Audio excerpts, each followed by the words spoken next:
Fire's just started crackling. And that's good, 'cause it's getting cold outside, and my old heater just ain't what it used to be. Welcome, once again, to Cozy Horror, with me, Dr. Plague. Let's get some great stories together to help keep you warm on this very chilly day. I figure, in the spirit of the season, we'll tell one of the few Thanksgiving stories that I have.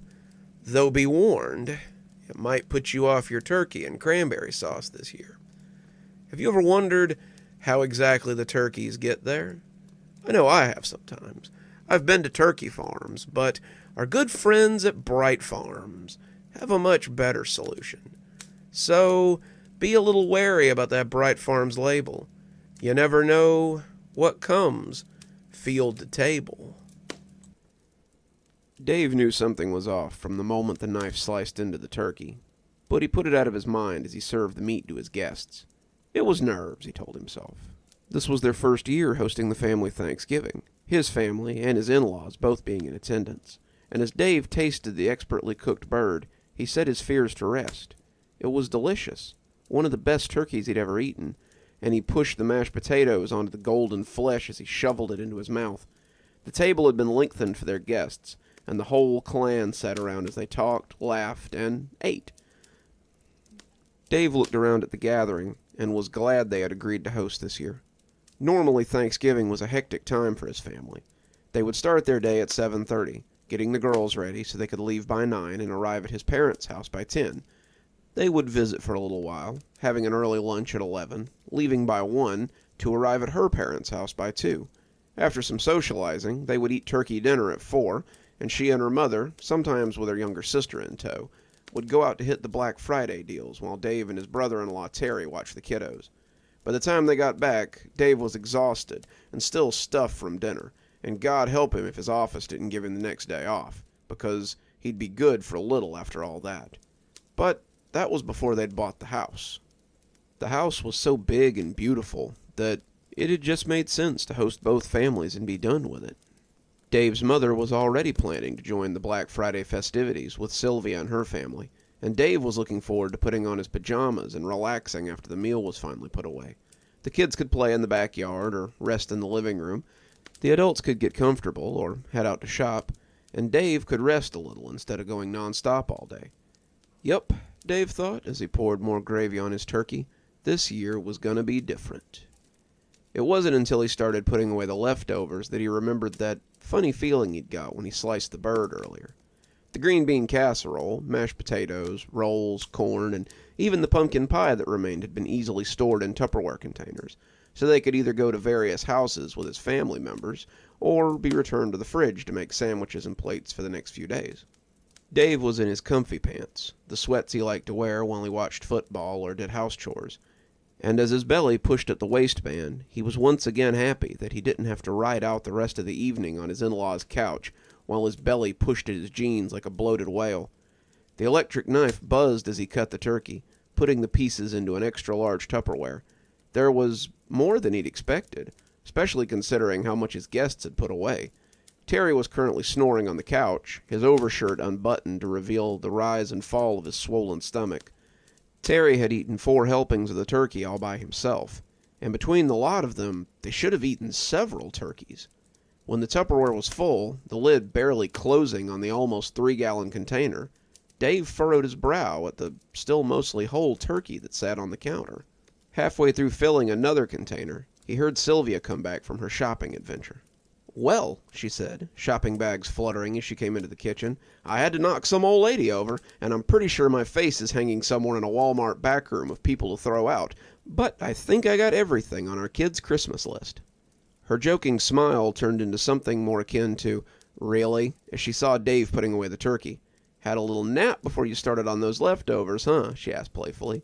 "Nah," Dave said, his attention on the turkey as he carved a long piece and tossed it into the bucket. "I've been carving for hours." Sylvia whistled as she looked at the huge container of turkey already in the fridge.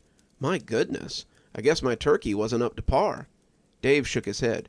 "Watch this," his face very close to the area he had just cut off the turkey. As Sylvia turned her attention to the bird, It was hard to miss as the flesh grew back into the spot he had just cut. Sylvia let her mouth slip open, casting a glance at the kitchen door as her sister tried to coax Terry off the couch so they could return home. What the hell was that? I was hoping you could tell me. Where did you get this turkey? From Kroger. Same place I always get it. Dave went to the garbage, digging out the plastic covering and reading the label. It looked normal, a thin, flesh-colored bag with some plastic netting inside to hold the bird, but the label looked different than he was used to. A large Technicolor sun was rising up behind a barn, and the words Bright Farms were visible before it. Bright Farms wasn't a brand that Dave was familiar with, but as he watched Sylvia cut slice after slice off the turkey, he had to say it was a brand that was growing on him. Sylvia laughed at the large Tupperware as it bulged with bird meat. Weird, but in a good way. What do we do with all this meat? Dave shrugged. I'm sure this is just some kind of fluke. We'll enjoy it while it lasts. Do we put it in the fridge, you think? Would that ruin it? She asked, indicating the turkey. Dave just shrugged again, and the two made room for the almost full turkey as they closed everything up and went to bed. Dave figured that putting in the cold would end whatever good fortune they had had, but he hardly wanted to wake up to a rotten turkey. Besides, it couldn't last forever. Ugh, turkey again? Ella asked, moving the turkey around her plate as she glowered at the golden meat. I like it, said Claire, their youngest, as she spooned mashed potatoes onto her plate. It's yummy. There are starving kids right here in town, Els, Dave said good-naturedly. Might as well eat. Wait, Ella said suddenly. This isn't the turkey from Thanksgiving, is it? Dave looked at Sylvia, the two sharing a look that their oldest daughter definitely noticed. That's disgusting. Thanksgiving was 2 weeks ago. There's no way it's still good. It was actually closer to 3, Dave realized, but time had done nothing to stop the turkey from coming back. Ella had raised an eye when she saw the thing sitting in the fridge still. It's fine, dear. Your father and I have eaten it, and it tastes just fine. Eat up before it gets cold. They had put it in the air fryer to heat it up, but it always came out just as crispy and golden as it had the first time. The meat never spoiled, even when Sylvia had accidentally left the Tupperware out overnight, and the family had carried on eating it. Dave found it delicious, and Sylvia had joked that she had outdone herself this year. They had been eating turkey regularly ever since Thanksgiving, and no one but Ella seemed to show any signs of stopping. I'll pass, Ella said, pushing the plate away. I've been having weird dreams lately. I think it might be the turkey. Dave started to chide her for wasting food, but he too had been having some pretty weird dreams. He couldn't say it was due to the turkey, but it certainly had played a part.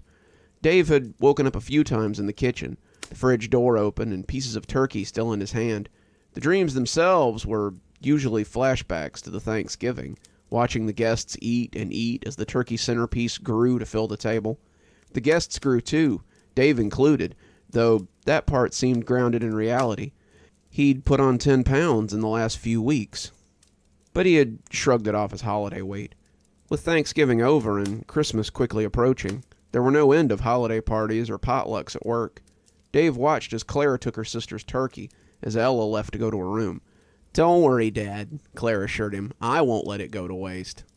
Dave smiled, ruffling his daughter's hair, but noticed a certain roundness to her face. Ella looked about the same as ever, but as Sylvia wolfed down her own turkey, Dave couldn't help but notice that his weight gain wasn't the only new addition to the family. He put it out of his mind as he returned to his dinner. It was just a little holiday weight. Nothing more. Dave pursed his lips when he opened the door to find his sister-in-law on the porch. It was the middle of the day. Shouldn't she be at work? Hey, Stacy, what's up? She smiled, but it looked a little strained. Hey, Dave, I was just wondering if you had any more of that turkey. She was trying to put it off as curiosity, but her demeanor made Dave think she was on drugs or something. She was shuffling from foot to foot and scratching her arm, and Dave was a little worried about her. She'd been coming around a lot lately, and he didn't think he'd ever seen her over quite so much. It appeared that Sylvia was giving her turkey. It wasn't like they didn't have plenty of it, but it appeared to be having a negative effect on her. Sure, I guess. Are you feeling okay? You seem kind of under the weather. Yeah, I'm okay. I'm just hoping you've got some of that turkey. It's so good. I can't get enough of it. Terry, too. He's been taking it for lunch every day. As she followed him inside, rambling all the way, Dave noticed that he wasn't the only one that had put on a little holiday weight.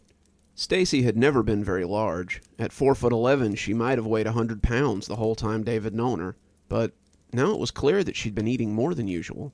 Her stick-thin frame was getting a little pudgy, and Dave wondered again if it had something to do with all the turkey they were eating. She followed him to the fridge, and sure enough, the turkey was still there in all its glory.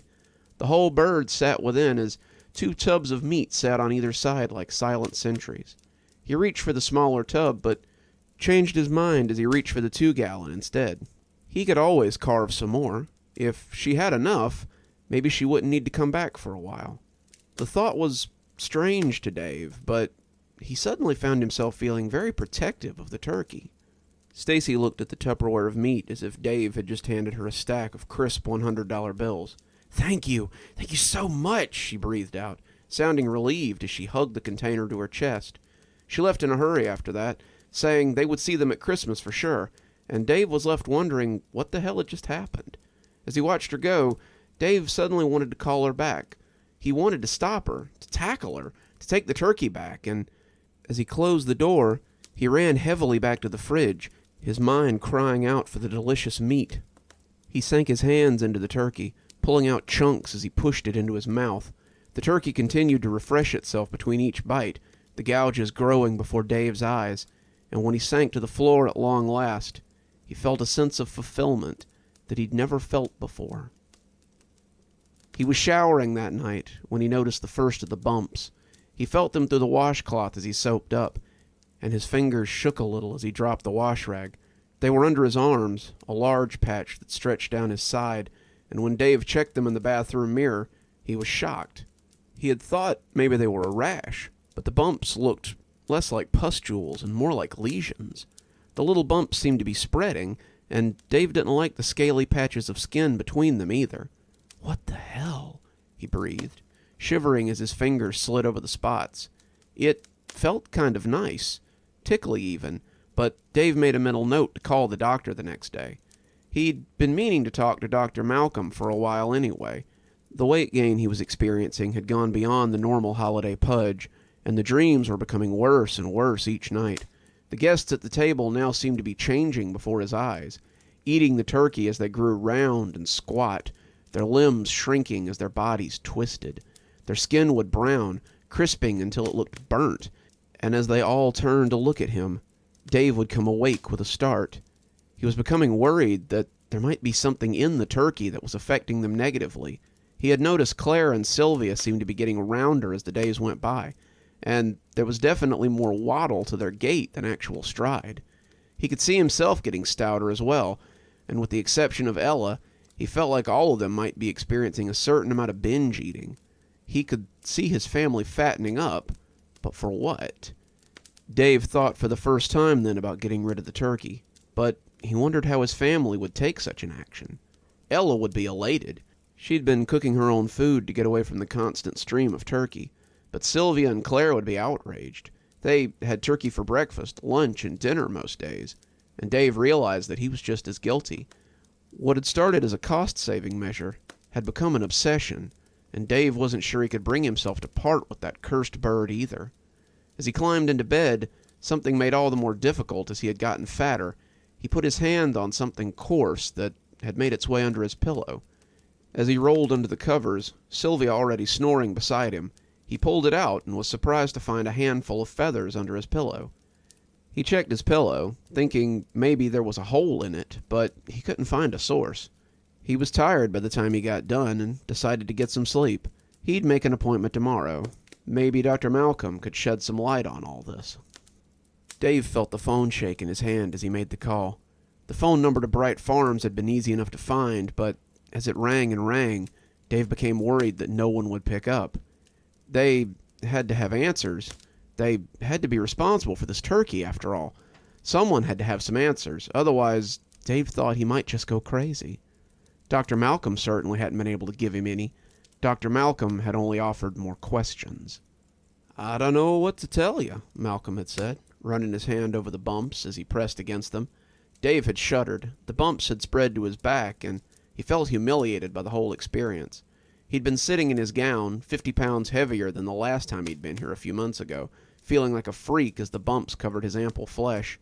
As he got undressed, he noticed he had some of them that had migrated to his chest as well, and Dave hoped that Doc might be able to give him some good news. They aren't pustules or folliculitis, and there doesn't appear to be any drainage from them that I could see. They don't ooze when squeezed, and the x-rays don't show any growths below the skin. It's not a rash or something dermatological. I can't really tell what's going on, but it almost seems like... He stopped himself, shaking his head as he flopped onto the spindly stool near the wall. "What?" Dave asked, ready to grasp at any straw he might offer. "It almost looks like under a bird's feathers. After you pluck them, their skin looks a lot like that. But that's stupid," he added, laughing a little as he made a note on Dave's chart. Dave agreed, chuckling a little, though he didn't think it sounded so stupid. He had looked up the number shortly after getting home. Dave didn't know what he expected this Bright Farms to tell him, but he knew he needed answers. In his mind, these guys would know what was going on. Maybe they could help shed some light on the situation. With every ring that passed, Dave was more and more certain that no one would pick up. The number would be old. They'd be closed. No one would know what he was talking about. No one would... Someone picked up on the sixth ring, just as Dave was getting ready to hang up. "Bright Farms General Store, Thomas here. How can I help you?" Dave was stunned for a moment, the man having to say hello a couple of times before finally finding the saliva or the words to speak. "Yeah, we bought one of your turkeys this year for Thanksgiving." "Uh-huh," the man said, David hearing a scritch-scratch of a pen. "If you're trying to make a return, you can take it back to the store. We don't have any special return policy or anything." "No, I was just trying to get some information on your products. My turkey seems to be coming back after I cut it, and I'd like to know if there's any side effects from this kind of thing." "Coming back," the man said, and then Dave heard him gasp, but not like someone who's surprised. He gasped like someone who's seen a celebrity. "Oh my goodness, it's you! You're one of the chosen ones. I've never got to meet one of you before the change. This is amazing. It's an honor, sir. I hope you know how lucky you are. He only chooses a handful every year, and it happens to less than 1% of all those that buy our birds." "What are you talking about?" Dave asked, not sure what to make of all this. "Oh, I'm sorry. It's been 3 weeks. I assumed you'd have already noticed some changes." "What exactly are these changes?" Dave asked, hearing the front door open as the kids came home from school. Ella went straight to her room as she had every day, but Claire made a beeline for the kitchen. Dave could see her as she waddled in, her own change even more noticeable than his own. As she opened the fridge, he was unsurprised to hear the sound of the seal coming off the turkey container. He saw his daughter, normally very athletic and energetic, laboring to breathe as she put the turkey and gravy on a paper plate. Her ankles had begun to thicken, and Dave almost thought he could see something like scales in the patches of flesh between her socks and jeans. Her teacher had called last week about her poor performance, and about how she'd been eating in class, which was not allowed. She'd been sneaking extra turkey to school to eat between meals, and her teacher was threatening to give her detention if she didn't stop. "Well, dry patches of skin, bumps, weight gain, sharpening of the bone structure. Have you noticed any feathers appearing randomly yet? That's a big tell." She came out of the fridge with her cheeks already bulging with turkey, and Dave couldn't help but notice the feathers in her hair. As she walked to her room, the plate piled high, the turkey feathers wafted down from her lustrous brown locks. "Don't worry, pal," Thomas went on, clearly grinning on the other end of the phone. "I know this is a lot to take in. We'll send someone over real soon to help walk you through it. Before you know it, you'll also have a new home in the field." Dave let the phone fall to the floor, his feet taking him towards the bathroom in a wobbly gait. He leaned in close as he looked at himself in the mirror, smoothing out the skin on his face as he looked. His face seemed normal, but Dave couldn't help scrutinizing every feature. The bags under his eyes made sense. His dreams had been plagued by the eating dream for almost a month. His skin appeared plumper, but still normal, though Dave couldn't help but see things that may or may not be there. Was his nose sharper? Were his eyes smaller? He looked under his neck, the double chin now very prominent, and he thought there might be some bumps under there too. Maybe one of those chins looked a little like a wattle? He tried to tell himself that it was all in his head, but the longer he looked, the more certain he was that nothing was as he remembered. "What are you doing?" came a voice from behind him, and Dave realized that Sylvia had come home. He turned to tell her everything was okay, but as the tears started falling, Dave fell heavily to his knees and clutched at her. "I'm scared, Sylvia. I don't know what's going on. I'm changing, and I don't know what—" But she put a finger on his lips, and she stooped down, bringing her face close to his. He could see the bumps rising up her neck as they came close, and the longer he looked at her face, the more her nose began to look like a beak. "You're just hungry, dear. Come on, let's get some dinner in you. You'll feel better after that." Dave tried to shake his head, but as she helped him up to lead him to the table, he became less and less sure. Claire was already waiting for them, her eyes glazed over a little as she stared into space. Sylvia was at the table too, feathers rising from the neck of her sweater. And Terry was there too, his nose having taken on the sharp point of a beak as he turned to look at Dave. When he opened his mouth, nothing but a gobble came out, and Dave felt his fear rising up again as Sylvia sat him down beside the turkey man. He wanted to run, he wanted to deny all this, but when she sat the golden brown idol before them, he felt the drool slide down the corners of his mouth and knew that he couldn't leave. They all fell on the bird, ripping and eating as the meat returned as pristine as always, again and again. Dave's fears were nothing before the bird, and as he ate, the people around him grew and grew. Their bodies changed, their features twisted, and when Dave tried to mention it, nothing came out but a thick guttural warble. Soon he wasn't even grabbing the meat anymore. His hands had shrunk into useless wings, and they were all digging mouthfuls of flesh with their sharp beaks. A scream turned their heads towards the living room, and they could all see Ella as she stood in confusion. She retreated then, her door slamming from farther down the hall, but it hardly seemed to matter. The rafter of turkeys turned back to their dead cousin and continued to eat, growing fatter and fatter as they gorged themselves. Thomas found the door unlocked, and as he and his brothers and sisters came into the house, he smiled at the scene before him. 5 fat turkeys, still picking at the bones of their meal as they warbled and gobbled. 3 hens and 2 toms. Not a bad haul at all. They made quite a mess, but that was okay. There would be nothing here for the police to find when they came to investigate. Certainly nothing to tie them to Bright Farms. "Load them up," Thomas said, his family going to work. "We got a few more stops to make before we head back." They herded the birds out the door, running them towards the truck that they had pulled up to the front door, so they didn't have to chase any of them. There were always questions when people saw them running down the road in their overalls and Amish dresses, which led to other unexplained disappearances. It was always better when they came to see the light on their own, but converts sometimes had to be made rather than found. "Who are you? What's going on?" Thomas looked over and saw a girl coming up the hallway. She looked to be about 12 or 13, and scared out of her mind. It appeared that the siren song of the bird had ensnared her, but Thomas knew there was a greater call than that of the turkey. He bent down, giving her his widest smile, as she looked at him with open fear.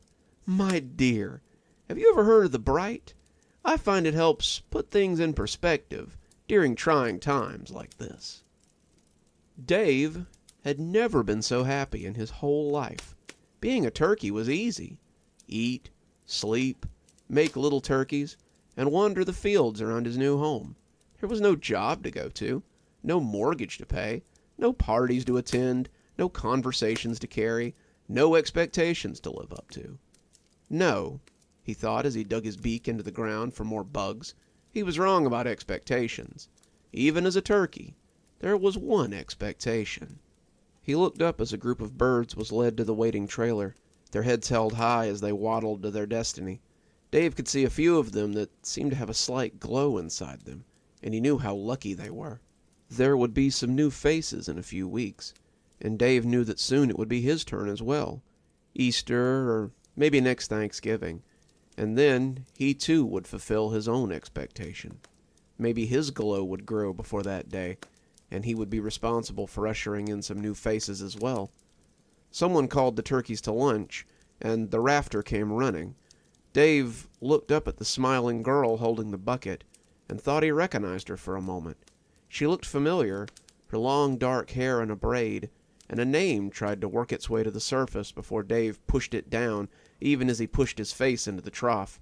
That was something he had cared about before he'd been a turkey, and the food in the trough was the only thing he cared about now. Eat, sleep, make little turkeys, and grow fat. That was how a turkey fulfilled his destiny.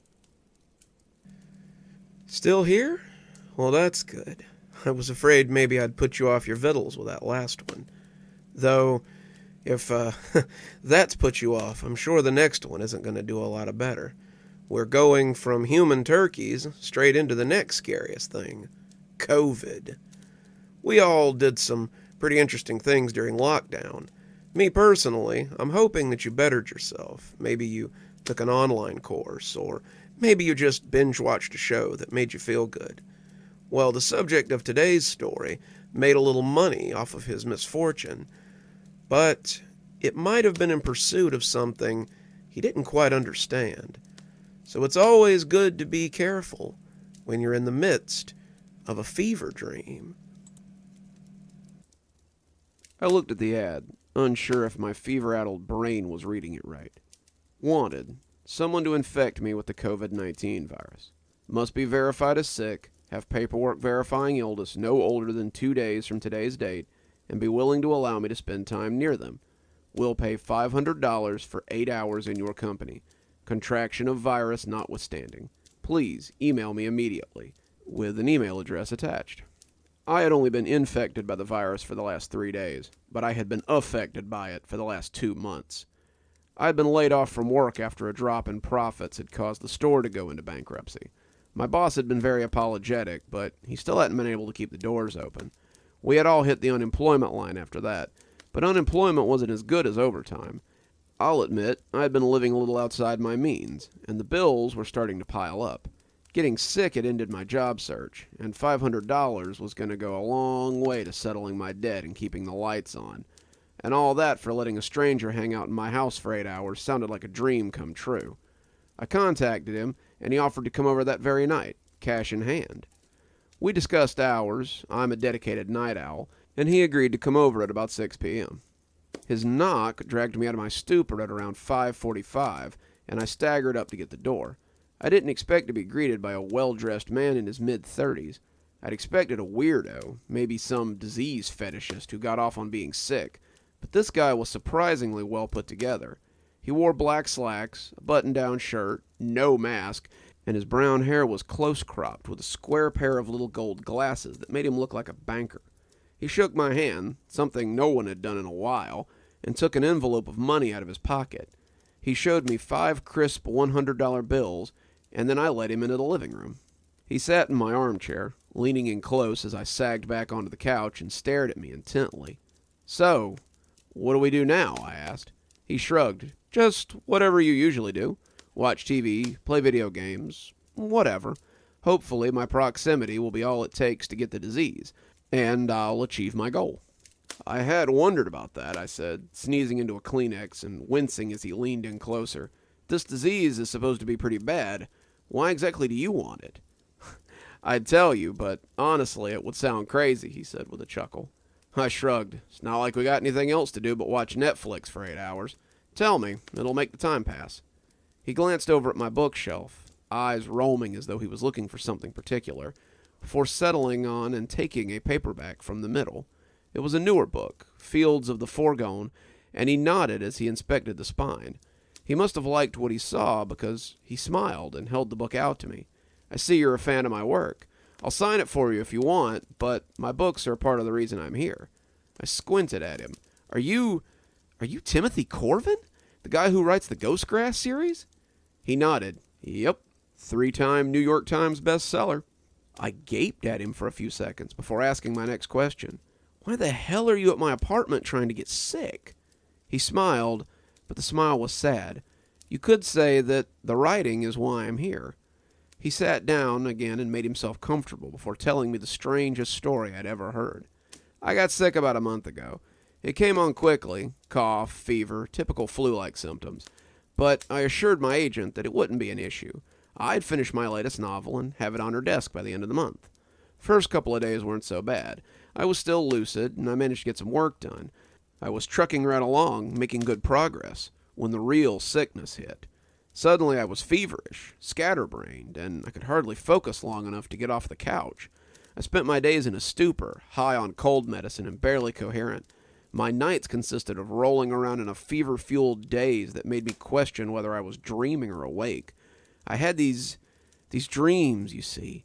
I say dreams because I can't remember them, but I couldn't do anything but remember them then. I would sit on the couch and mumble about them all day, reeling through their world as I tried to wrap my head around them. I raised an eyebrow at him. It sounds pretty bad. Sounds like you didn't get a lot done. Oh, quite the contrary. The longer I raved about the stories, the more I started to write about them. Not so much writing, I guess. I read through my notes the other day, and it was more like drunken ramblings. At some point, I moved on to chronicling them. I would come to at my computer, banging away at a story, not sure what I was doing or how long I'd been doing it. The stories were great, but they were so far outside of what I normally did that I couldn't wrap my incoherent brain around them. As the fever started getting worse, I would slip into these fugue states and just write for hours on end. One day I came out of one and found I had an email from my agent. I had sent her a draft for one of the stories.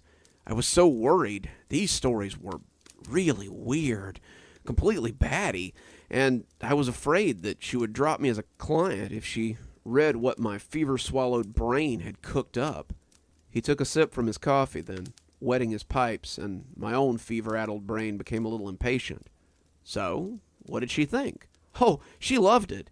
She said it was the most unique thing she had ever read, the most unique thing she had read in ages, and wanted to know when I was going to be done with it.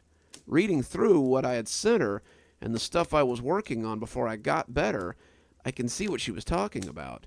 It is both similar to so many things and completely different. It's a timeless story that sits completely outside of the normal processes. It seems to contain two antagonists and no hero, a war with nothing but loss and stakes that don't seem to make any sense. It was almost Lovecraftian, and I found myself as interested in hearing how it turned out as she was. But that was where the problem arose. He looked at my glass of water longingly, and I slid it across the table to him. If he wanted to get sick, then more power to him. He was paying after all, so he might as well get his money's worth. He reached out and brought it to his lips, throat working as he swallowed. I tried not to gag. There was probably backwash in that. My meds were squashing the fever that was keeping my brain in its altered state of mind. I was always careful never to ride it for too long, but the high was more than a little intoxicating. I would time travel in those moments, starting on my couch and coming to at my computer as I finished more pages than I'd ever done. I throttled back on my meds a little, wanting to stretch this out for as long as I could, but eventually my body started to get better. My fugue states became fewer and fewer. I found that I couldn't tap into that hidden world, and the story wasn't something that I could just make up as I went along.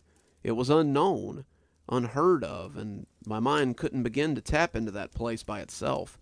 My agent was wild to have more, wanting an ending, wanting a sequel, and that's when I started thinking about contracting it again. I lifted an eyebrow at him. I know that's what brought you here, that's what you told me on the phone, but I still have a hard time believing that you want this crap. It's miserable. Between the headaches and the near-constant fever, I seem to mostly exist in a state of misery. Some people are experiencing it even worse than I have. What if you get the kind that's really bad and you're hospitalized? It seems like that would put a damper on your writing. He shrugged. That's the thing. Even when I'm experiencing the same symptoms as you, I still get the urge to write. I don't know if it's subconscious or what, but my brain takes over and forces my body to keep writing.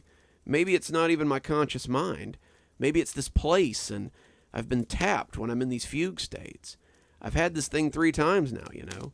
If I had had water in my hand, I would have probably did a spit take. 3 times? My God, you rarely hear of anybody getting it more than twice. After I got better the first time, I was struggling to keep up, he said, suddenly looking far away. I tried faking it, but it just wasn't the same. My agent started to notice. She started to send my stuff back with notes like, "I need more of the voice you had in the first draft." I started getting desperate. She told me that she shared my notes with some of her colleagues, and they were very excited about how it was all coming together. So I started putting the pieces together and decided that I needed to recreate the situation. "You needed to get sick again," I said. He nodded. I needed to get sick again. I started slowly, waiting in hospitals and waiting rooms, looking for sick people, but I became desperate after a while. I got lucky the first time, a chance encounter with a sick friend. One trip to their apartment, and I was back where I started, feverish and coughing on my couch as I waited for the time skips to start. Did they? Would I still be running the ad if they hadn't? This time, though, something was different. This time I was treated to some of the most vivid dreams I've ever had. I wasn't just hearing about my two antagonists. I could see them. I watched them play their shadow games, maneuver their pieces, snatch territory only to lose it again. All the while I was chronicling them. It became a mania for me. I refused to take anything to dull the fever this time, but it didn't seem to matter. After a week, my fever was abating, and I was back to trying to fake it. But I couldn't fake it. I wouldn't even try. I needed the dreams. I needed the visions. I needed the writing fits that I never remembered. That was when I started running the ads. The lady at the paper didn't want to run them at first. She said I was sick, but once I offered to pay her triple the going rate, she caved. As I watched him talk about it, I reflected that he did look pretty sick. Not physically, but mentally, I mean. He looked like an addict describing his favorite drug. As he talked, he scratched at his arm, his face taking on a smiling rictus as he described the visions. I began to wonder just how this disease, or maybe it was the story that had affected him. I wanted to tell him to leave off for his own good, but I really did need the money. I've sunk nearly $5,000 into getting this disease. Did I tell you that? Every time I post the ad, someone responds. After so many, though, my body has built up antibodies to it, and every time I get it, it's a little less effective.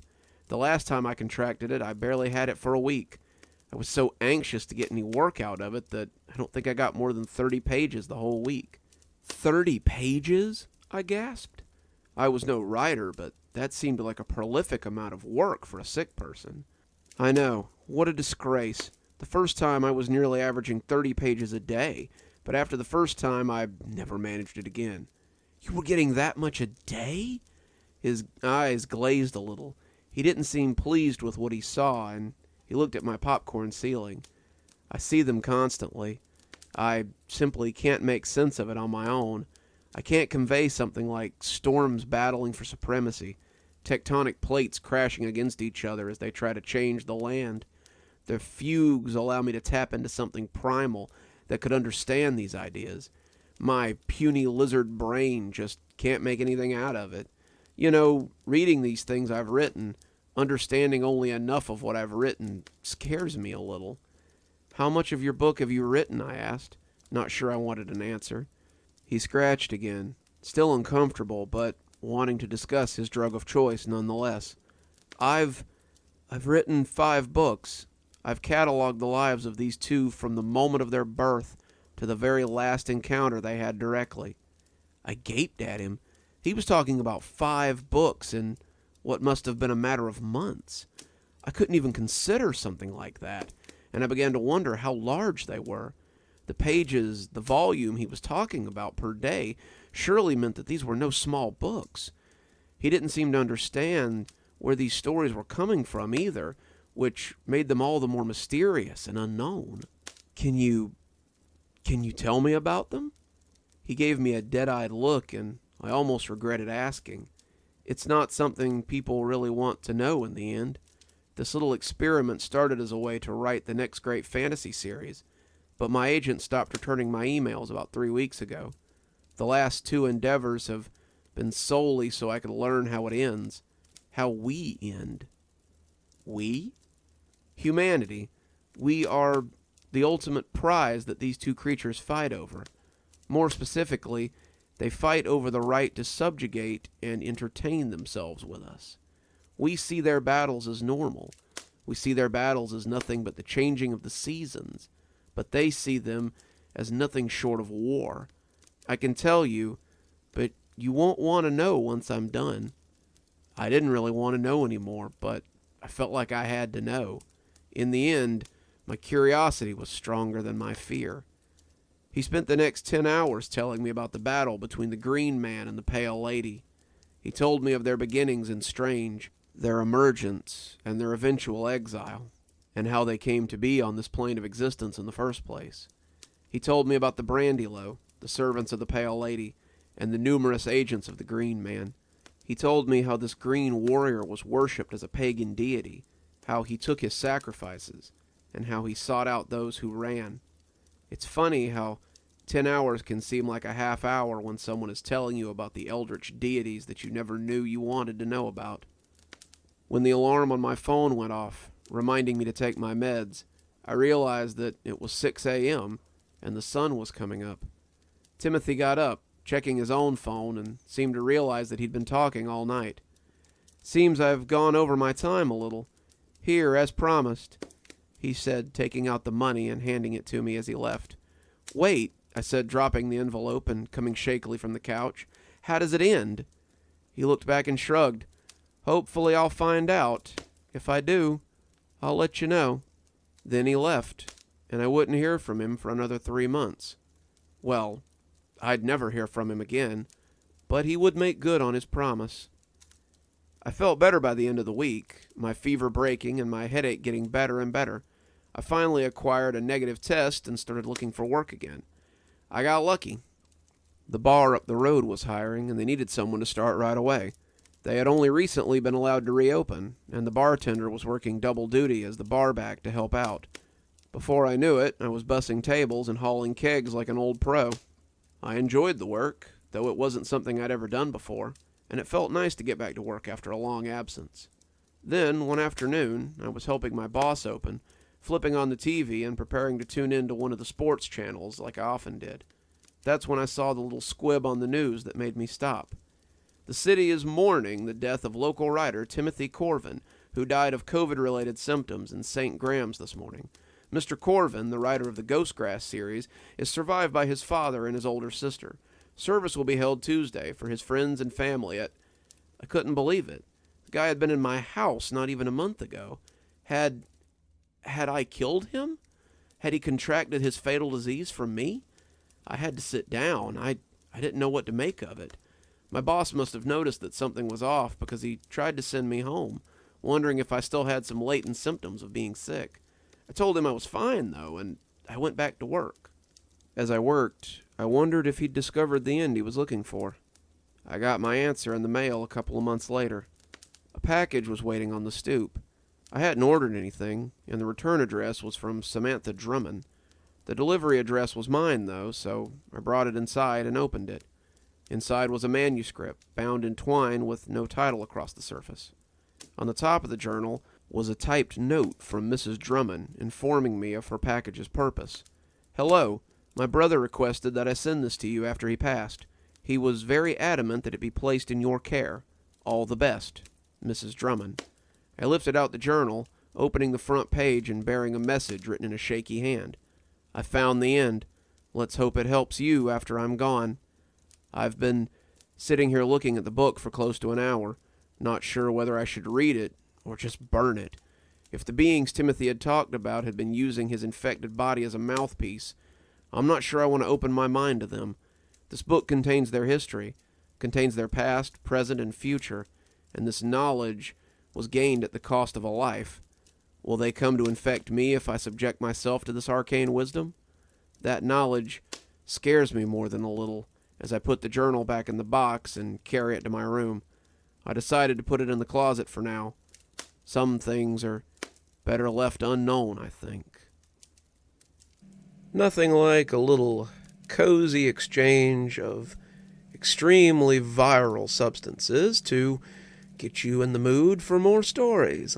So, let's move on.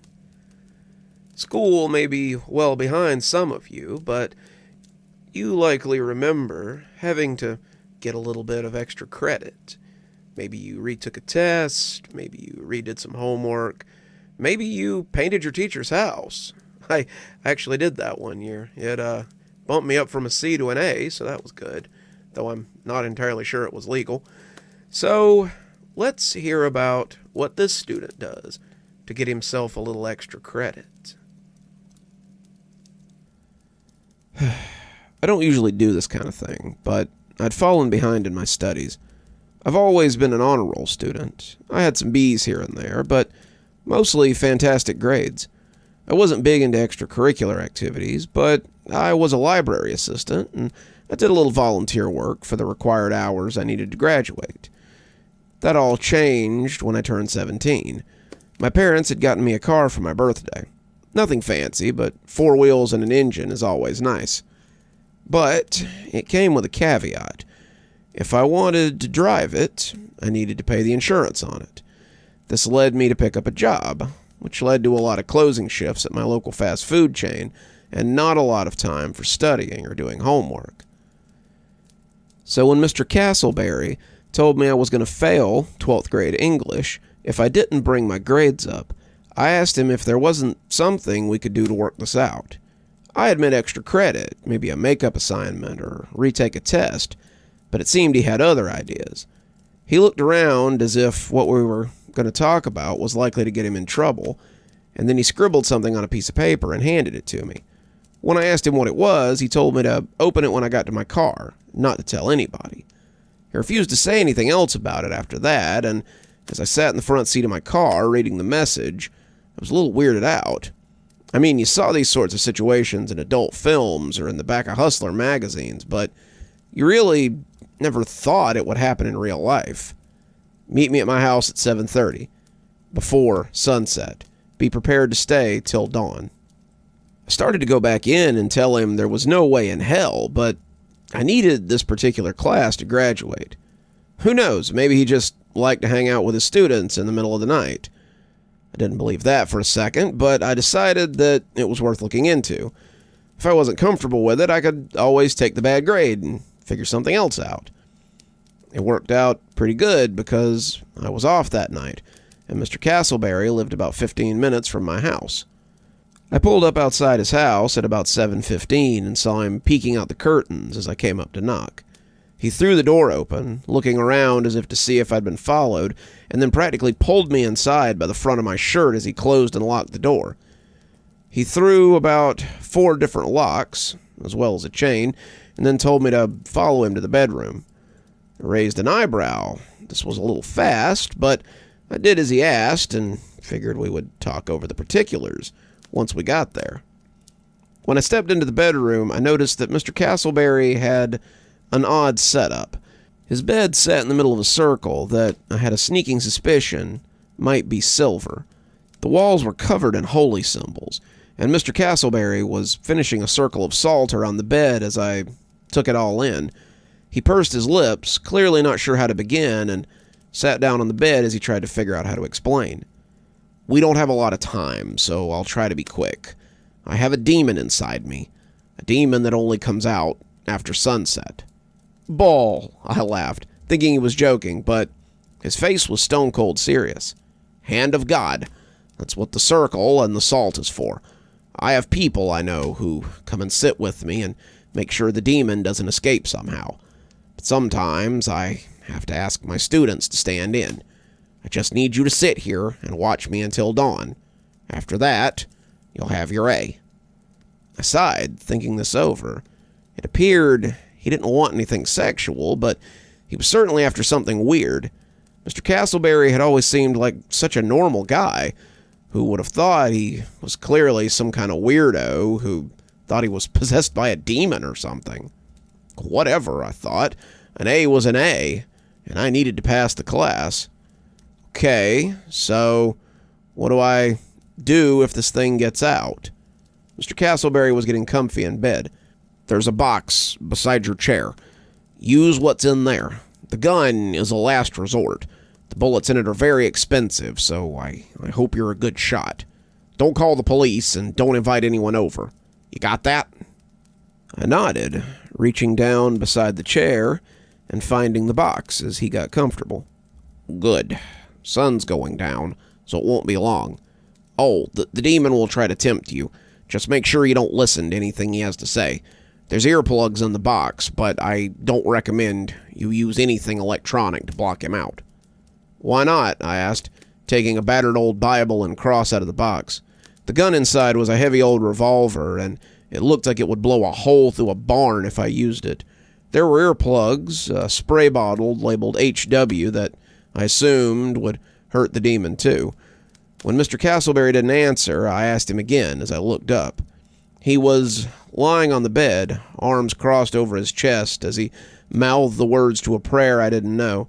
He was speaking in Latin or Spanish or something, and as the sun got lower, he seemed to be fighting to finish it.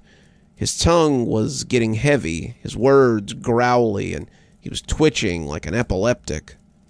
As the sun slid down the horizon and true dark overtook the town, his eyes popped open, and I heard a sound like someone popping all their vertebrae at once. He roared like a charging rhino, and his body contorted on the bed like someone being flayed alive. I jumped as he writhed on the bed, knocking over the chair as I went for the door. I needed to call the hospital. This was beyond a joke. He needed help. "No!" Mr. Castleberry forced out. "Don't leave. Stay till dawn. Only wait." But that appeared to be all I would get from Mr. Castleberry. He went limp then, falling back on the bed as a soft and satisfying growl left him. As he lay there, I watched as his chest rose and fell. What was going on with him? Was he actually possessed? I shook that thought off. I had been raised Catholic, but the older I got, the less sure I was that God even existed. If there was no God, then there was no devil, so there were no demons either. That meant that the school board was just letting someone like Mr. Castleberry teach kids with whatever mental illness he had going on, probably schizophrenia or multiple personalities or something. I didn't know, but if I had to stay here all night to get an A, then I supposed I would. I was going to be tired at work tomorrow, but I had Sunday off, so I could always recuperate then. Ah, yes. The Sabbath is a good day to rest. It was good enough for the Almighty, at least. So I suppose it's good enough for you, too. I felt my breath stick in my throat. The voice I had heard from the bed had been as different from Mr. Castleberry's as sandpaper was to velvet. Whoever was talking sounded like the kind of people who do the kind of ASMRs that get you banned on YouTube. It was the kind of voice that lures kids into wells, kind of voice that lures women away from happy marriages, kind of voice that leaves men questioning their sexuality. I looked up to find Mr. Castleberry reclined on the bed, his head resting on his hand in what was likely supposed to be a seductive pose. His eyes were smoldering, something I hadn't thought them capable of, and his smile was predatory. He was sizing me up like a predator preparing to spring, and I felt my skin erupt in goosebumps. Mr. Castleberry? It laughed, and I felt like I should join it, but forced myself not to. The old man has gone to bed, but you can talk to me if you want. My name is Satan. I scoffed. No way in hell. I'm sure Satan has better things to do than bother my English teacher. Very astute. The Spanish girl he brought in last time screamed and ran out of the room when I told her that. I see you have a thicker skin, though. You may call me Raish. And what may I call you? I started to tell him, but I seemed to remember something about telling a demon your name and decided not to give him my real name. Sam, I said, earning a wide, toothy grin from the imp. Astute and cagey. I like that. So how about you break that salt circle and let me out? I'm sure we could have some fun before this old fuddy-duddy gets up. Wouldn't And the silver holds you inside too? I asked dubiously. Raish peeked over the bed and chuckled. That crafty old duck. Who knew he could afford that much silver on a teacher's budget? Well, no matter. If you step inside the circle, breaking it with your foot, then it isn't a circle, and I can come out. Come on. What do you say? Found myself considering it. I had actually prepared to stand up when I realized what I was doing. I didn't really know anything about this creature, a change my mind had made from mental disease to creature, and I was just going to trust him? No, I didn't think so. I planted my bottom and shook my head. I don't think so, I said, and was surprised to find that I was almost apologetic. Ray shrugged. Of course not. Why would you release me for free? Why wouldn't you want to get something out of this after all? So what is it you want? What is this old man offering you to keep watch over me? I floundered, finally deciding on the truth. An A in his English class.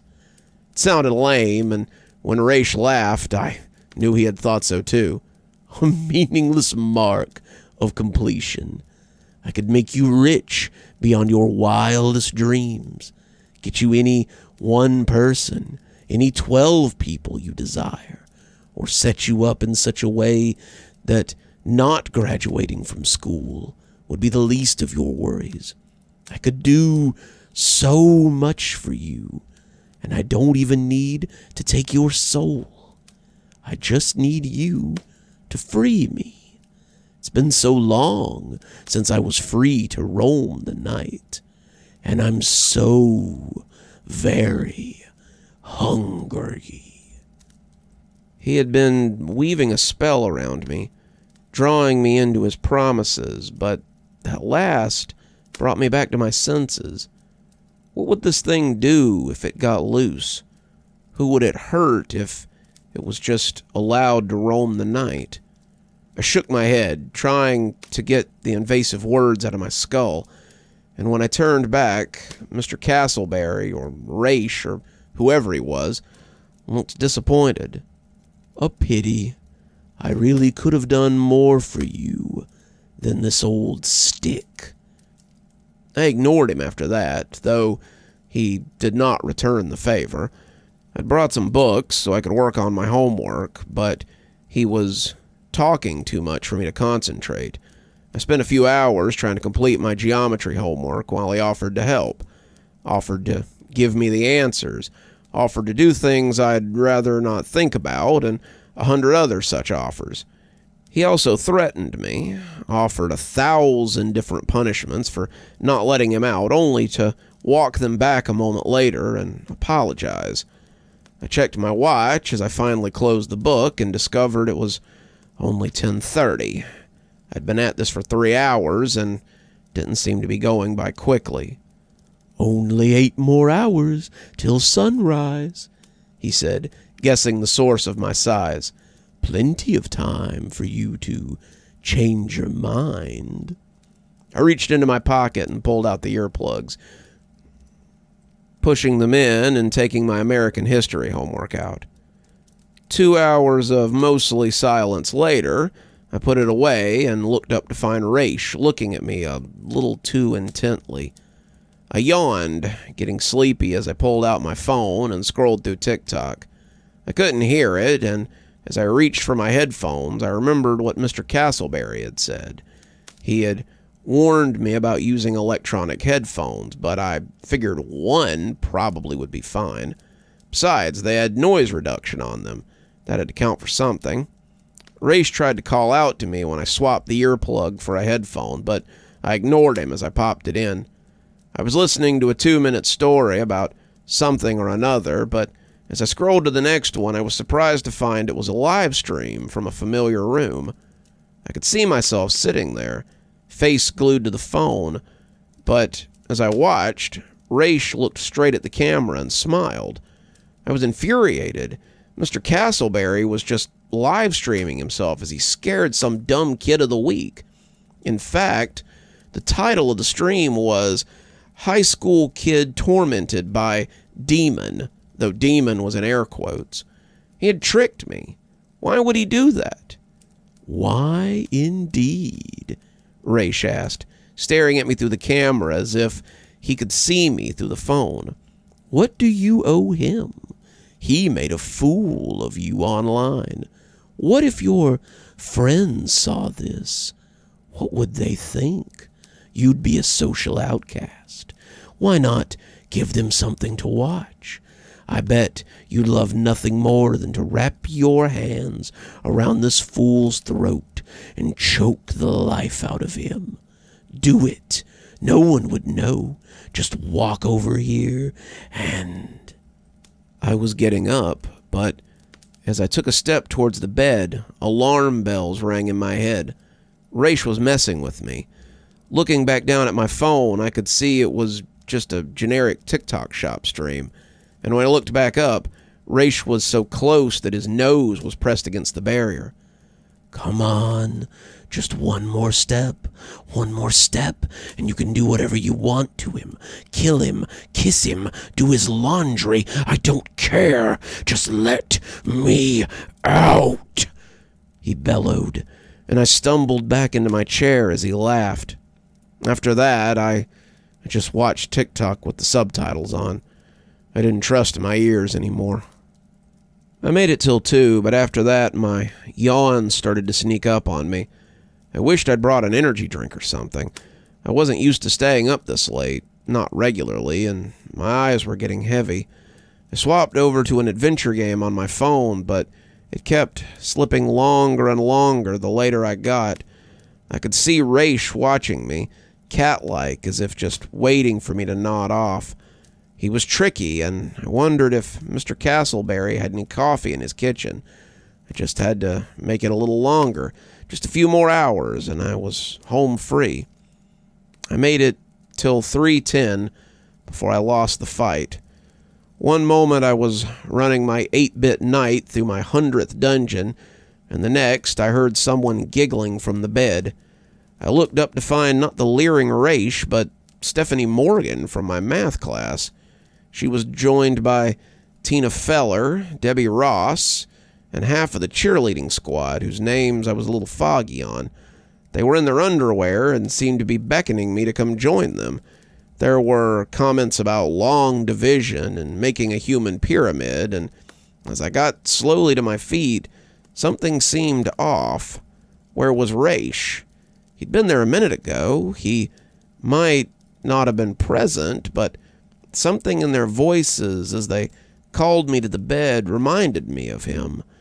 It was underneath their voice, something wicked and hidden, and I shook my head and snapped my eyes open not a moment too soon. I was standing at the edge of the circle again. I'd lost 20 minutes, and Raish was cursing like a sailor as he had a tantrum in the middle of the large bed. He was thrashing hard enough to jounce the frame, but not hard enough to disturb the salt.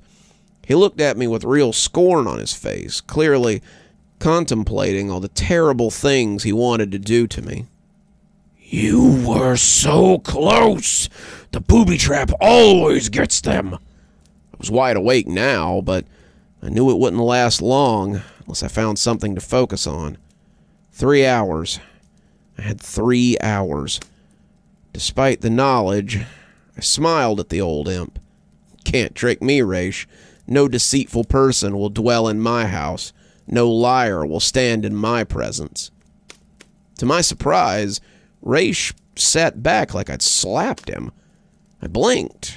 That was different. What? Not a big fan of scripture? Raish looked at me sardonically. Obviously. I would prefer if you keep it to yourself in the future. Message received, I thought. Maybe there was more to God than I had thought. So that was how I spent the last 3 hours of my night. I kept the old worn Bible on my lap, and whenever Raish would start trying to worm his way back in, and would begin to read from it. It put him off talking, right up until the sky began to lighten. Then he turned to me, my eyes barely staying open, and delivered one final bit of crypticness. "I don't have much time. When you think back on this night, I want you to remember that you could have had more than this old stick ever..." He growled out. As the first rays of light came up over the windowsill, he twisted violently, so violently that I thought he had broken his neck. He twitched a few more times, screaming hoarsely until he finally settled back into bed. I sighed in relief as he twitched again, realizing it was over as I packed the cross and the Bible back into the box, with the gun and the earplugs and the spray bottle. The spray bottle went in last, and as I secured the lid, Mr. Castleberry sat up and stretched grandly. He blinked and looked at me, smiling as he realized I was still there. "I had a feeling you would be less easy to scare off. As promised, you'll pass with an A now. Here," he said, and to my surprise, he fished $200 bills out of his nightstand. "What's this for?" "I give anyone who works the sundown shift $200 when they're done. There's more where that came from, if you'd like to come back. The number of people who come back, believe it or not, is surprisingly low." I asked him how he could afford this, and he smiled, laughing warmly. "I don't teach for the money. I teach because it's what I love to do. My father set me up before I was born, something I don't think Raish knows. Money doesn't mean the same thing to demons that it does to us, and I think he just sees it as a thing I have. I don't covet it, so he doesn't see it as a vice. $200, I thought, for 12 hours of basically nothing. I could sit 3 nights with Mr. Castleberry and make what I make at the fast food place in a week. I'd have to think about this pretty hard, but I was definitely tempted to come back. I knew what I was in for now, so it would be easier a second time. I knew Raish would probably have more tricks, but maybe I'd be ready, now that I was prepared. Before I left that day, I asked him what the demon had given him to get such control after dark. Mr. Castleberry thought about it for a moment and finally decided to share the secret with me. My mother was sick, very sick, and I was looking for a miracle to make her better. Raishael came to me and offered me a deal. He would possess my body after dark, control me from sun up to sundown, and in exchange, my mother would be spared from the disease that was killing her. I agreed on the condition that he couldn't do anything that would take away my ability to be free during the day. He agreed, but it was all for nothing. "What do you mean?" I asked. "Your mother lived, right?" "For a while. He didn't lie. He cured her of the cancer that was eating away at her. The cancer, however, had damaged her kidneys. She lived another 8 months before she died of renal failure. Let that be a lesson to you, should you decide to come back. Demons always promise the moon, but they don't tell you that the cheese is rotten." I left that room $200 richer, and maybe a little wiser, too. Wiser or not, it wasn't the last time I sat with Mr. Castleberry, or Raishael. Poked up the logs a bit more for you. I know it's getting a little chilly in this old house. Maybe I should finally get around to getting my heat upgraded, but yeah, I've got this kettle stove, and my window's open just fine in the summer, so let's continue right along, shall we? You've probably seen the sign 1,000 times. Everything must go. Usually it tells you that something's going out of business, maybe a store or a place that sells furniture, maybe even a car lot. But do they mean it? What happens when everything means everything? And what happens when everything must go meant that everything went? My boss was smiling as he tossed the flyer on my desk. I could see Jasper and Marcus turning to smile at me as well as I picked up the notice and scowled at it. I've been at Farseer News for about 6 months now, but it's far from my first brush with journalism. I used to write for a news source in Washington. I won't name them. They probably don't want to be brought into all of this. And before that, I wrote for my college newspaper. That's where I received my degree in English and journalism. And that was back when my future seemed bright. I worked as a journalist for 6 years, but that was before everything went to hell. I won't go into details, but it was a story that everyone said I should have left alone. I wouldn't, though. I was young and still looking for my big break, and the story seemed perfect. It was, I guess, perfectly capable of ripping my career to shreds, that is. When it was all said and done, no one would touch me. Couldn't even get a job cleaning toilets in a building with news ties, and I'd thought it was over. Until the call came from Farseer. It's a paper in Gavin, one of the largest cities in the tri-state area, but it's as far from D.C. as it gets in terms of journalism. Out here I'd be covering cattle auctions and ladies' auxiliary bake sales and state fairs. I started to turn them down, but after some rumination and a lot of alcohol, I decided that it might be just the thing to fix my credibility. Maybe after a few years of writing about less sensational stories, I could go back to writing about, serious topics again. I could fix my image, maybe find a little public corruption to open the shades on, and get on with something more grand. I could work my way back into the industry and get my name back. Then I'd find somewhere away from politics and get back on my feet. I couldn't have known, however, that the head of my department was someone who liked to screw with people. My boss, Andrew, and his buddies, Jasper and Marcus, are as far from journalists as you can get. They all have degrees from the local community college in English or journalism, but the dynamic around the bullpen is more like the one you'd find in the office. Andrew is the Michael Scott of our department, handing down judgments and comedy in equal parts. Marcus is like a less likable Jim, and Jasper is the Stanley, older and constantly sleeping through his deadlines. I guess that makes me the Dwight, and they don't mind using me for the butt of their jokes. You should have seen Andrew during my interview as he realized my credentials. He looked almost gleeful at the prospect of having a real journalist on his team that he could mess with. Case in point, the flyer he had just tossed down was for the closing of a local institution in the neighboring town of Foreman. The closing of a discount warehouse store that had existed on the corner of Beck and Mills since the Depression. "What's this?" I said, looking up from a story that I'd been writing about last week's big event. "That is your assignment for today, old junior field journalist." Junior field journalist was another thing that Andrew had made up to demean me. He knew I'd been a hotshot columnist in the big city and decided to take me down a peg with the big stories he handed down. The stories were everything from dog fashion shows to pumpkins that looked a little like Elvis.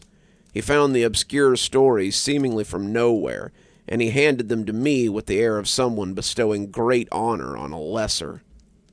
He mostly did it so he and the other community college journalists could laugh at me as I went off to chase the story. "Can't anyone else do this? I'm working on the governor's Clean Air Initiative piece." "Actually, I sent your notes over to Jasper, so you'd have a free afternoon to give this story your full attention." I ground my teeth and listened to my molars groan like sails in a high breeze. "You did what?" "No need to thank me. I mean, it's not every day that a historic institution like the Discount Warehouse goes out of business. We want your full attention on this story so you can tell us all about the last great sale on this time capsule of Americana. Feel free to use that line if you like," he said, walking off as Marcus and Jasper snickered at me. The whole thing just felt way too much like the actions of a cartoon villain. With little choice left, I packed up my things and went off to chase the story. I was fuming as I drove the 30-odd miles to Foreman.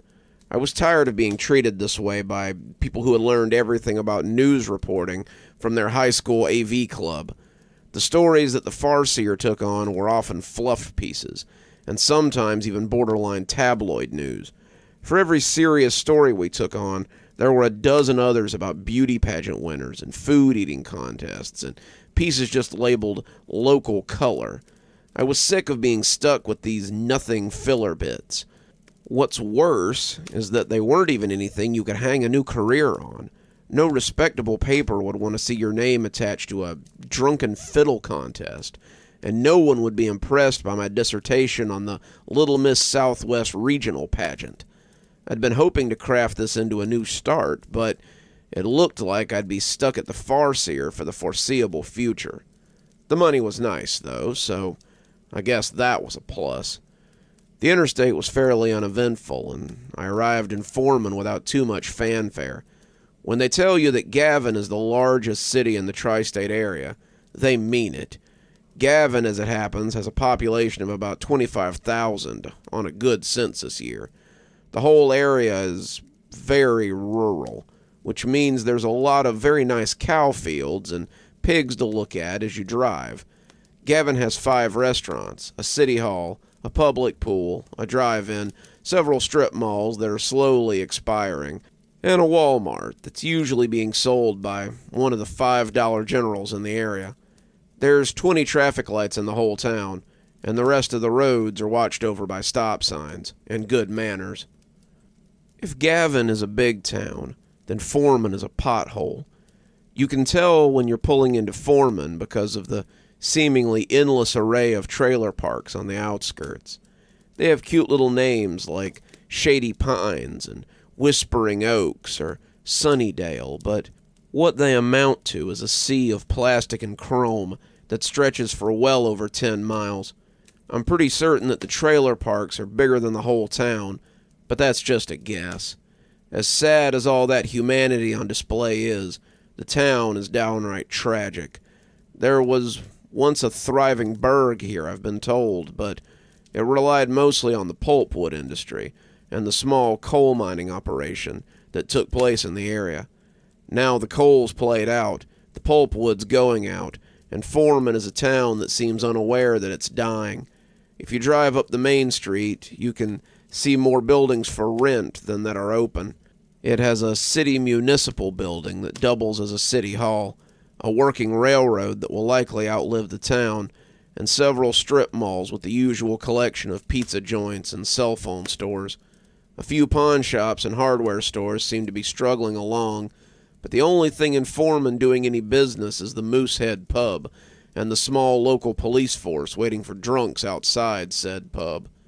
I suppose the lack of business was why I was here, though. I kept expecting to see a Walmart, or at least a Dollar General or a Family Dollar, but the longer I drove without seeing one, the odder it felt. Had Discount Warehouse been that big of an institution? I suppose the little discount chains would pop up like mushrooms, now that Thriftmeyer was forced to loosen his grip on the region. Discount Warehouse sat in a historical building that had once been a Thriftmeyer all-goods store. Mr. Thriftmeyer, who I assume had changed his name for marketing reasons, had owned a chain of Thriftmeyer all-goods stores across the Tri-County area. They rebranded as Discount Warehouse in the late 70s and incorporated furniture and housewares into the business model. Discount Warehouse was more like a small Walmart or a large Dollar General, and the economy had started weeding them out in the late 2000s. This was the last of the Thriftmeyer line, and today would end his legacy as a houseware and small appliance juggernaut. You like that? It's the opening of my article, and all with nothing more than 30 minutes in the car and a Google search. I did a little more looking and discovered that the Thriftmeyers still owned the chain. Thriftmeyer Sr. had died around the time of the rebranding, 1978, it said, but his son was just as business savvy as his old man, it appeared. Jacob Thriftmeyer Jr. had been running his father's store since the mid-20s, and he was still managing the store well into his 80s. The article said that he had hoped to rebrand again and keep the business open, but the bank had other ideas and would no longer extend their loan. The store had been operating in the red for years, and the tab had finally come due. Jacob Thriftmeyer had begrudgingly signed over his business to the bank and was getting ready to enter retirement. I felt for the old guy, but I suppose all good things had to come to an end. I wasn't exactly sure I would call the parking lot I was currently in a good thing, however. The building was a large brick box with a black awning that appeared to have been added after the fact. The doors were not the fancy sliding ones that most stores had, but large glassed ones with handles that jutted out from the front. The concrete parking lot was old and rutted, the pavement in sad need of leveling and replaning. The people who had gathered here looked like cattle at an auction, and they all just sort of milled about aimlessly. There were some kids among them, pale youths holding their parents' hands, and it was here that I saw some emotion. Most of them were jittering around like kids will do, and all of them seemed to possess a certain air of excitement. As I got out of the car, notebook in hand, I went to join the collected humanity. I heard the snap of an elastic from overhead and looked up to see small flags that had been hung on a rope running from the awning to the light poles that dotted the parking lot. They were black and white, the wind pushing them aimlessly, and it made me think of a funeral. This whole event was a funeral, I supposed, and as I got close, a banner fell to block the awning, and the illusion was complete. It was black with white letters, and the sentiment seemed very fitting later on. "Everything must go," it proclaimed, and the sight of it gave me the willies. A small stage had been erected, and there was a cheery man in a cheap suit standing beside an old, stooped man in a much nicer suit. He had to be Jacob Thriftmeyer, Jr., but the younger man was unknown to me. He was beaming out at the crowd, looking happy to be there, or anywhere on such a day as this. He glanced towards the sky as the wind snapped at the flags, and his smile seemed to wither a little. The clouds were becoming dark, and it looked like the weather might wash out the last great deal of the discount warehouse. Would everything still go in the rain? I supposed it would, and I was right. I wish I hadn't been. I'm proud to see so many of Foreman's finest out to say goodbye to the city's institution that's been here since the town was little more than a logging hub. Logging hub might have been a stretch, but I supposed this was the mayor of Foreman. I've shopped here with my family for as long as I can remember, and the deals we've all found at the discount warehouse were like nothing seen anywhere else. Jacob Thriftmeyer has helped keep the specter of corporate greed from overtaking our town, and we will be sorry to see him go. Mr. Thriftmeyer himself would like to say a few words, and I think we owe him that much." The applause were scattered and half-hearted, and the old man approached the mic slowly before trying to lower it to his level. The banner kept catching my attention, and it just seemed off somehow. Everything must go.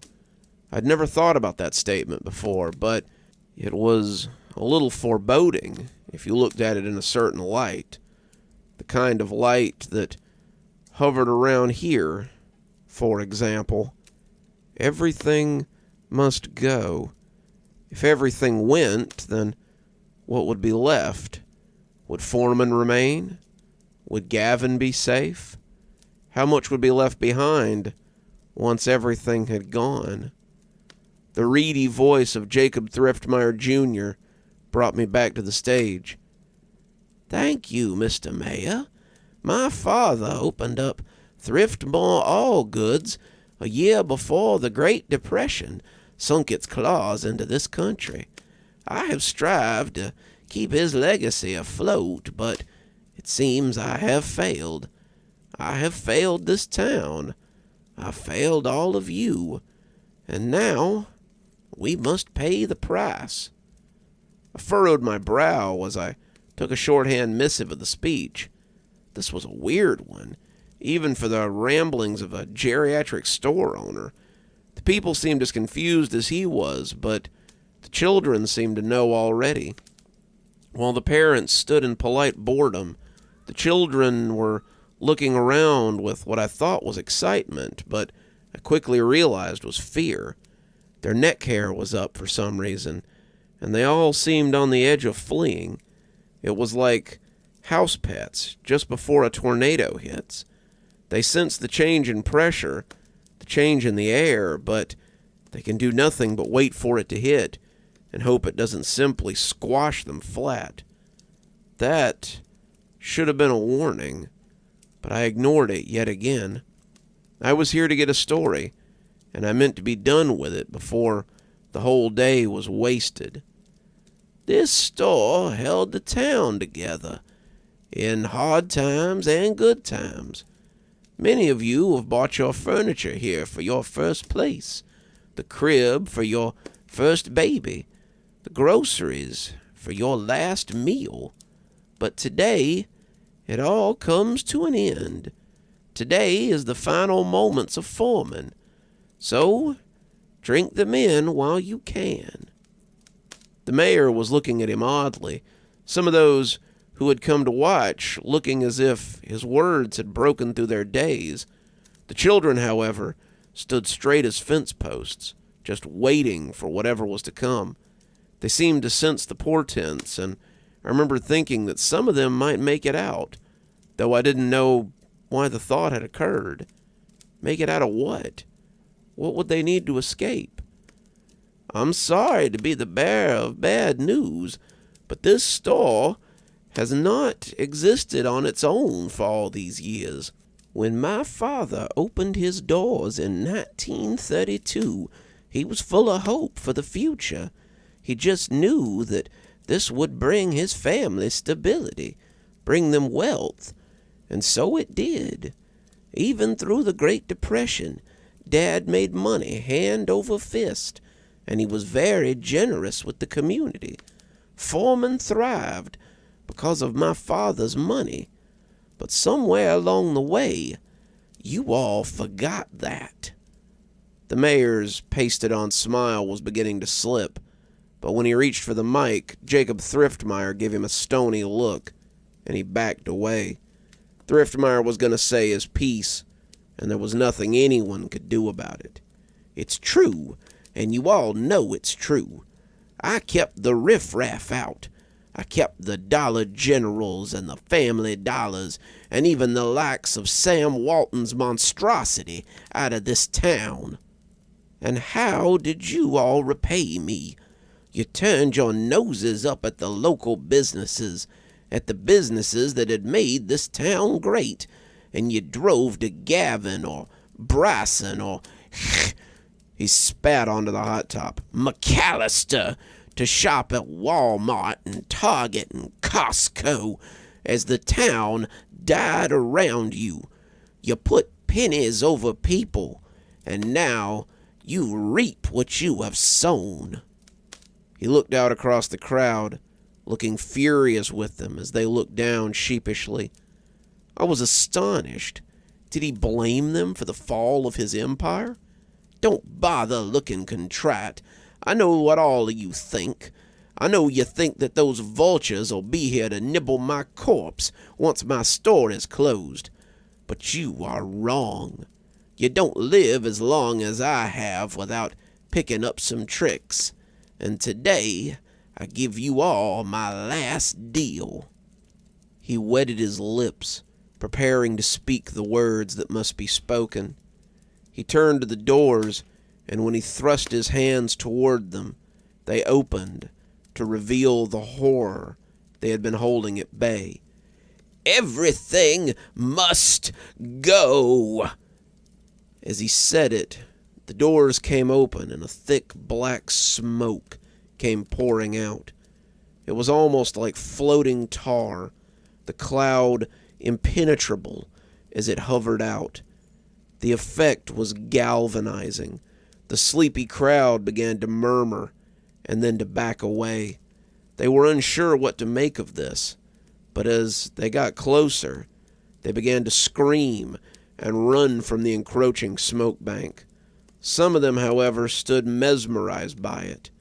Some walked towards it, and those who disappeared into it were lost within that smoke. I saw most of this, however, from the inside of my car.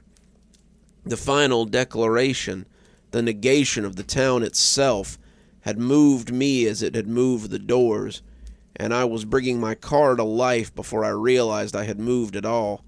The car seemed sluggish to start, the engine making a sleepy grinding noise as it came to life, and before pulling away from the store, I looked back at the old man as he stood atop the podium. His hands were raised in exaltation, his eyes cast skyward, and as the cloud pressed against his back, I thought it might reject him for the briefest of moments. Then it gobbled him up, along with the stunned mare, and I was leaving the lot on squealing tires. As I drove out of town, I saw the smoke rising behind me. It swallowed the town in a plume of thick gray death, but it seemed I was the only vehicle leaving town. The people I passed on the sidewalk, the ones coming out to look at the cloud, seemed to be mesmerized by all that smoke. They didn't run like the others had, the ones out in front of the store, and I was tempted to stop and shout at them. I wanted them to run, to escape the smoke, but most of them seemed to have accepted their fate. The farther I drove, the more I feared that the smoke would never stop and would simply engulf everything. Every mile I drove, the less I believed I would make it home. When I made it to my apartment, it hardly filled me with a sense of serenity. I'm on the couch now, my phone ringing off the hook as the office tries to get a hold of me. They want to know the same thing the news anchors want to know. What happened to Foreman? They say the town is simply missing, the smoke cloud having cleared to reveal raw earth and nothing else. The streets, the buildings, the trailer parks, the main street, everything was gone. It had been removed down to the dirt, and no one seemed to have escaped whatever it was that had happened. They were looking for witnesses, for anyone with information, and my boss and his friends seemed to be doing the same. I guess I was the only one who'd seen what happened, and it was something that would stick with me for a long time. I don't know what to do now, but I know one thing for sure. The sign didn't lie. Everything had to go, so everything went. Fire's starting to look a little peaky, but I think we've got time for one more story while the heat holds out. Until then, clutch your blankets tight around you and hang in there with me, because this one is one of my favorites. Have you ever went on a weird trip? Maybe like a destination kind of thing? You know, you go and do something outside your wheelhouse, maybe something outside the norm. Well, the boys in today's story certainly have, and it kind of came back to bite them in the most horrific way. Well, not the most horrific, I suppose. So let's hear a little story about ducks on the water. My friends and I like to take what we call an adventure weekend about 3 times a year. We met in college while we were brothers in Pi Beta Kappa. There's Jared, Max, and Raj, and me, of course. PBC is a forever kind of brotherhood, but we took it a little more seriously than most. We all live in different parts of the United States, but 3 times a year, we come together for these 3 to 5 day trips that are just epic. We've gone ziplining in Costa Rica, mountain climbing in the Rockies, whitewater rafting in Mexico, and diving in the Bahamas. We've been all over the world, and though it may seem a little excessive, so what? We're 4 unmarried guys with no kids and great jobs, so our income is still pretty much ours to blow as we see fit. So when Max said we should get a houseboat and go trolling up the coast for 5 days, we were all on board, pun definitely intended. So we met at a little port in Mississippi as he introduced us to the Trawler Queen. She was a 2-cabin houseboat with a living room, a party deck, 2 monster motors, and a galley with enough beer and snacks to keep the party going for 7 days and 6 nights. We were stoked, to say the least, and as Max pulled us out of the marina, we knew this was going to be an adventure for the books. That statement would prove to be a little too prophetic. I haven't really properly introduced the guys yet, and it's important that you get the group dynamic down.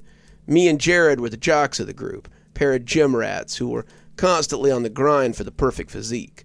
Max was our resident cool guy, just a chill dude who liked to party and usually organized our little adventures. Raj was our brain, and most of us probably wouldn't have graduated without him. He was probably the smartest guy in the frat, and he'd helped a lot of us keep our GPAs up so we could keep our various grants and scholarships. We all had our parts to play, like the A-team, and each of us made up for some shortcoming in the group. Max had charted our course so that we could stop sometimes and spend our nights partying in different ports. Biloxi, Long Beach. Finally, we'd end up in New Orleans, where we'd turn the boat into the rental company and get a car back to our original dock so we could get our cars.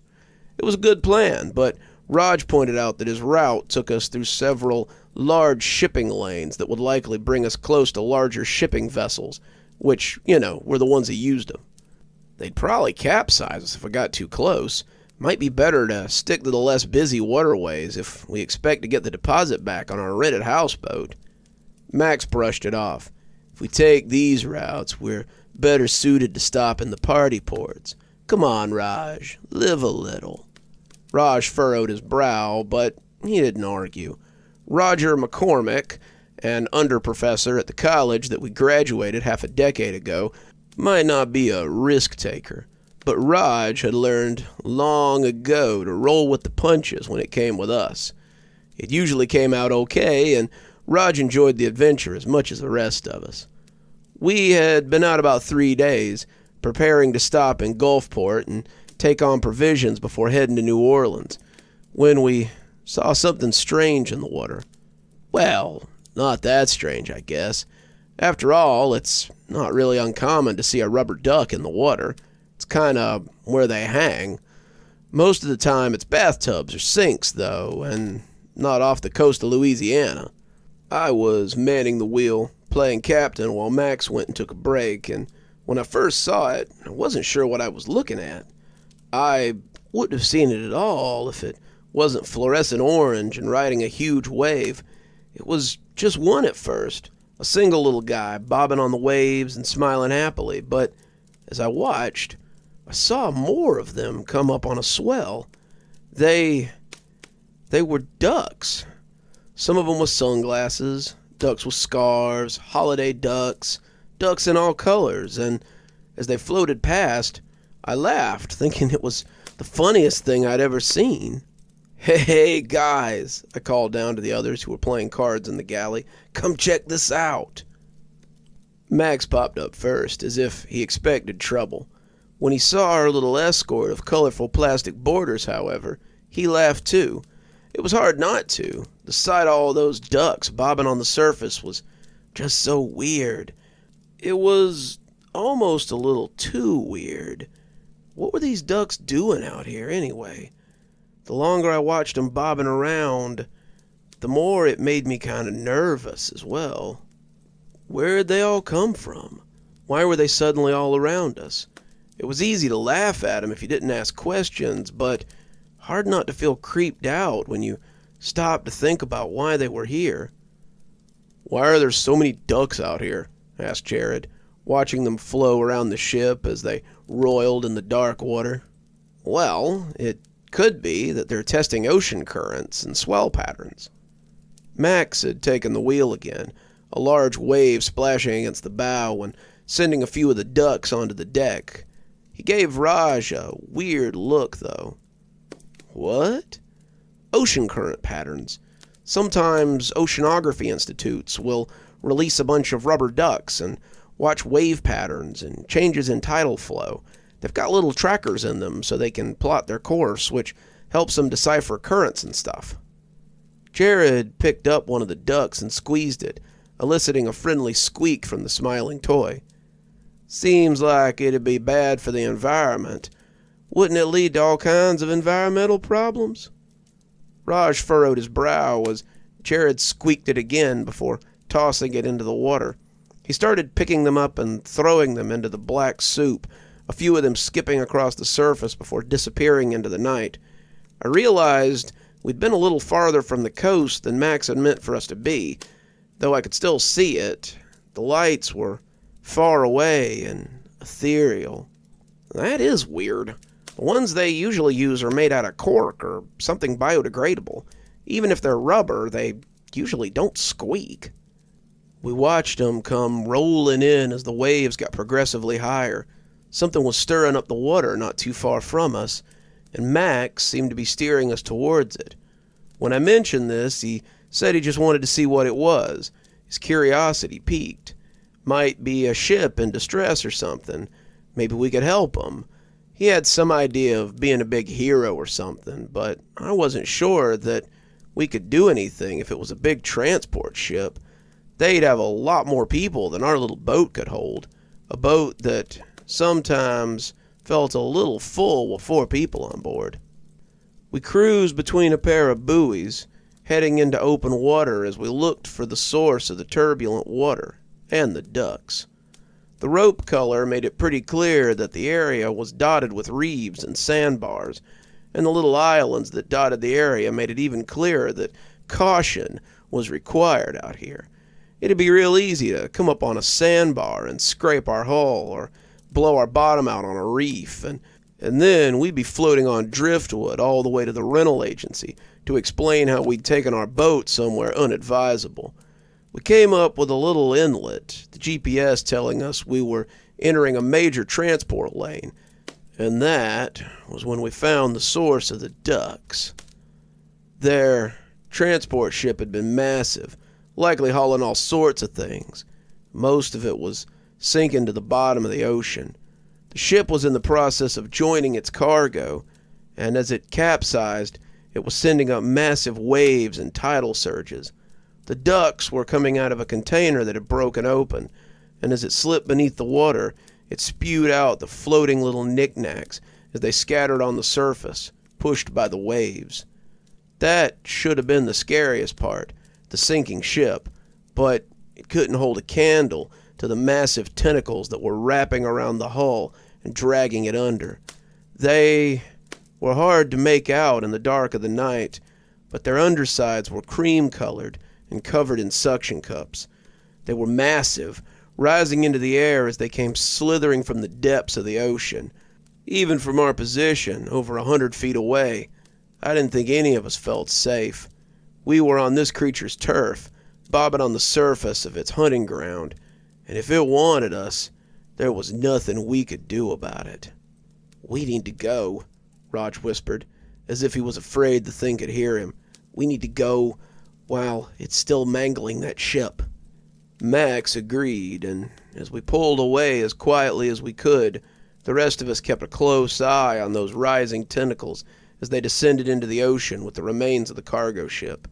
As we came slowly through the reefs and the bars, we kept expecting to feel a tentacle latch around us and drag us down. The ducks just kept coming, the waves of colorful toys no longer as whimsical as they had been. We had been planning to anchor for the night around midnight, but when I sat up out of a stupor the next day and discovered we were pulling into New Orleans, it wasn't a surprise.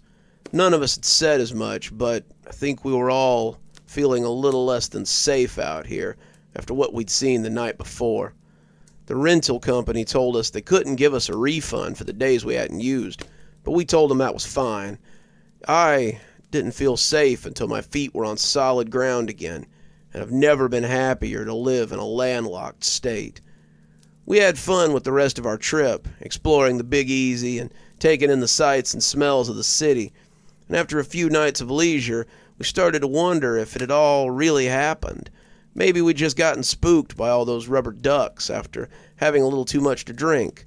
Maybe we had a group hallucination. Maybe we just seen something shadowy out in the ocean and jumped to conclusions. 2 nights later, though, while drinking in a little hole-in-the-wall bar, we discovered that it hadn't been just drunken delusions. We were all laughing after our 3rd or 4th pitcher of beer when Raj suddenly sat up a little straighter and looked at one of the TVs behind the bar.